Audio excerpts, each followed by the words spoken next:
کبھی ایسا محسوس ہوا ہے کہ آپ محنت کیے جا رہے ہیں لیکن ترقی کہیں نظر ہی نہیں آ رہی؟ آج ہم اسی غیر مرئی ترقی کی تعمیر پر بات کریں گے، یعنی وہ خاموش محنت جو اصل میں ہمارے مستقبل کو شکل دیتی ہے۔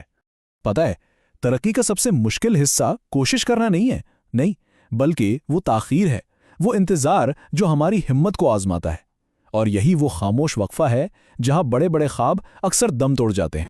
تو چلیے اس پروگریس گیپ کو ذرا سمجھتے ہیں۔ یہ اصل میں ہے کیا؟ یہ وہ فاصلہ ہے جو ہمارے کام اور اس کے نتائج کے بیچ میں ہوتا ہے۔ یہ وہ وقت ہوتا ہے نا جب آپ اپنی پوری توانائی لگا رہے ہوتے ہیں لیکن سامنے کوئی ثبوت نہیں ہوتا کہ یہ محنت رنگ بھی لا رہی ہے یا نہیں۔ اور سچ تو یہ ہے کہ یہی وہ مقام ہے جہاں اکثر لوگ ہمت ہار جاتے ہیں، اس لیے نہیں کہ ان کی سمت غلط تھی، بلکہ اس لیے کہ فیڈ بیک کی یہ خاموشی ناقابل برداشت ہو جاتی ہے۔ اب ذرا ایک حقیقت کو دیکھتے ہیں۔ ہم ایک ایسی دنیا میں جی رہے ہیں جسے ہر چیز فوراً چاہیے، فوری نتائج، فوری جوابات، سب کچھ ابھی کا ابھی۔ اور یہیں پر ایک تضاد پیدا ہوتا ہے۔ ایک طرف تو ہماری دنیا کی توقعات ہیں، فوری اپڈیٹس، فوری فیڈ بیک، فوری واہ واہ، اور دوسری طرف بامعنی ترقی کی حقیقت ہے جس میں وقت لگتا ہے، جس میں خاموشی سے ایک ہی کام بار بار کرنا پڑتا ہے، اور جس کے لیے گہرے مستقل مزاجی کی ضرورت ہوتی ہے۔ تو اصل بات پتہ ہے کیا ہے؟ صرف اس لیے کہ ترقی نظر نہیں آ رہی اس کا مطلب یہ بالکل نہیں ہے کہ وہ ہو نہیں رہی۔ اس کو ایسے سمجھیں جیسے آپ کوئی نئی سکل سیکھ رہے ہوں۔ پہلے 8 ہفتے سب کچھ بہت عجیب اور سست لگتا ہے، نواں ہفتہ بھی کچھ خاص نہیں ہوتا، وہی الجھن، اور پھر 10ویں ہفتے میں اچانک سب کچھ کلک کر جاتا ہے۔ یہ جو راتوں رات کامیابی نظر آتی ہے نا، یہ اچانک نہیں ہوتی، یہ پچھلی تمام خاموش کوششوں کا نتیجہ ہوتا ہے۔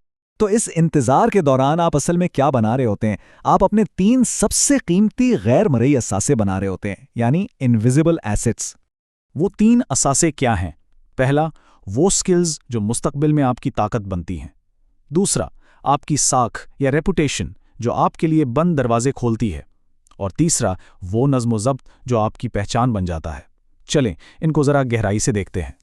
پہلی چیز، سکلز، یہ آپ کے مستقبل کے لیے نئے راستے بناتی ہیں۔ ایک بات یاد رکھیں، موقع کبھی یہ نہیں پوچھتا کہ آپ تیار ہیں یا نہیں، وہ تو بس یہ ظاہر کر دیتا ہے کہ آپ نے تیاری کی تھی یا نہیں۔ دوسری چیز ہے ریپیوٹیشن۔ یہ کسی ایک بڑے کام سے نہیں بنتی، بلکہ مسلسل قابل اعتماد رہنے سے بنتی ہے۔ لوگ نتائج دیکھنے سے بھی پہلے آپ کے کردار پر بھروسہ کرنے لگتے ہیں۔ اور تیسری اور شاید سب سے اہم چیز، ڈسپلن۔ یہ صرف کام نہیں کرواتا، یہ آپ کے اندر خود اعتمادی پیدا کرتا ہے۔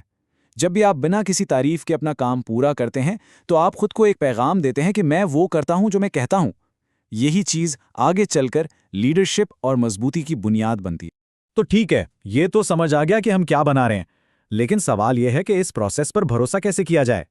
ایک بات ہمیشہ یاد رکھنی ہے، انتظار کا یہ مرحلہ وقت کا ضیاع نہیں ہے، یہی تو اصل کام ہے۔ یہی وہ وقت ہے جب صبر، سوچ میں وضاحت اور عزم جیسی خوبیاں پروان چڑھتی ہیں۔ ذرا اس پر غور کریں، اگر آپ صرف تبھی کام کرتے ہیں جب نتائج نظر آ رہے ہوں تو آپ دوسروں کی تعریف پر انحصار کرنا سیکھ رہے ہیں، لیکن اگر آپ اس کے باوجود کام کرتے رہتے ہیں تو آپ خود مختاری یعنی انڈیپینڈنس بنا رہے ہیں۔ تو اب ایک سوال اپنے آپ سے پوچھنے کا وقت ہے۔ ایک لمحے کے لیے رکیں اور ایمانداری سے سوچیں، میں اس وقت ایسی کیا چیز بنا رہا ہوں جس کا فائدہ فوراً نہیں ملے گا لیکن جس کی اہمیت مستقبل میں بہت زیادہ ہوگی؟ اور دیکھیں، یہ جو کچھ بھی آپ بنا رہے ہیں نا، یہ صرف آپ کی اپنی ذات کے لیے نہیں ہے، یہ آپ کے مستقبل کو بہتر بنانے کے لیے ہے، اور آپ کے ذریعے دوسروں کے مستقبل کو بھی۔ جو لوگ فوری انعام کی پرواہ کیے بغیر کچھ بنانے پر تیار ہوتے ہیں، وہ ایک ایسی برتری حاصل کر لیتے ہیں جو دوسروں کے پاس نہیں ہوتی۔ یہ برتری کیسے دکھتی ہے؟ جب دوسرے لوگ چھوٹی چھوٹی کامیابیوں کے پیچھے بھاگ رہے ہوتے ہیں، آپ اپنی بنیادوں کو مضبوط کر رہے ہوتے ہیں۔ جب وہ صرف نظروں میں آنے کی کوشش کرتے ہیں، آپ اپنے کام میں گہرائی پیدا کرتے ہیں، اور جب وہ صرف حالات پر رد عمل دیتے ہیں، آپ اپنے عمل کو مزید بہتر بناتے ہیں۔ آخر میں ایک بات یاد رکھیں، ترقی کا مطلب صرف یہ نہیں کہ آپ کتنا آگے جاتے ہیں، بلکہ یہ بھی ہے کہ آپ کتنے لوگوں کو اپنے ساتھ لے کر جاتے ہیں۔ تو آپ آج کس کو آگے بڑھنے میں مدد دے رہے ہیں؟